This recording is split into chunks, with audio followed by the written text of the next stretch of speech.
চট্টগ্রামের আনোয়ারা উপজেলার উপকূলীয় রায়পুর ইউনিয়নের গহিরা সমুদ্র তট থেকে দীর্ঘদিন ধরে আটকে থাকা দুটি জাহাজ অবশেষে অপসারণ করা হয়েছে।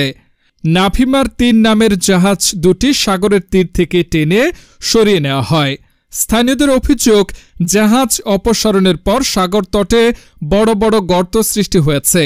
এতে উপকূল ভাঙন ও জননিরাপত্তা নিয়ে শঙ্কা দেখা দিয়েছে। আমাদের এখানে মসজিদের অনেক ক্ষতি হয়েছে। একটা ডোল প্রায় ৪০,০০০ টাকার মতো যায়, বড় বড় ডোল। এরা অনেক দূর গেছে, প্রায় ২০টা মতো দূর গেছে। অনেক গর্ত হয়েছে। মসজিদের ক্ষতিপূরণ চাই। মসজিদের যে সুরক্ষা ছিল সেই সুরক্ষাগুলো ছিল না।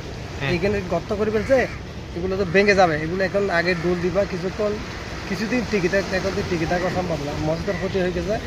তো সরকার একটু দয়া করে মসজিদের কি চাই, সরকার তো ক্ষমতা আছে, আমার দয়া করে একটু দেখলে তাই যে মসজিদের যা ক্ষতি হয়েছে না, যদি কিছু দান করে মসজিদটা কি এই অপসারণ কাজের দায়িত্বে থাকা প্রতিষ্ঠান মেসার্স সুমি এন্টারপ্রাইজ এর প্রোপাইটার আতিকুল্লাহ বাহার জানান, আমরা অনেকদিন ধরে জাহাজগুলো সরানোর চেষ্টা করে যাচ্ছিলাম।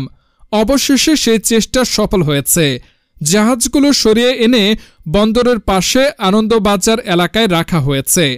স্থানীয় সূত্রে জানা যায়, গত ৩০ মে ঘূর্ণিঝড় শক্তির তাণ্ডবে জাহাজ দুটি নিয়ন্ত্রণ হারিয়ে গহিরা উপকূলের উঠান মাঝের ঘাট এলাকায় আটকে পড়ে।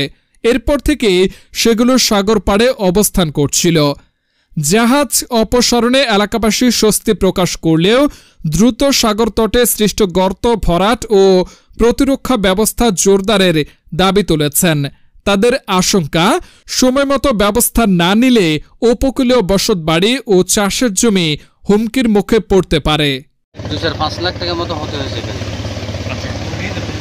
শুধু ডুল গেছে আর অবস্থান ভেঙে গেছে।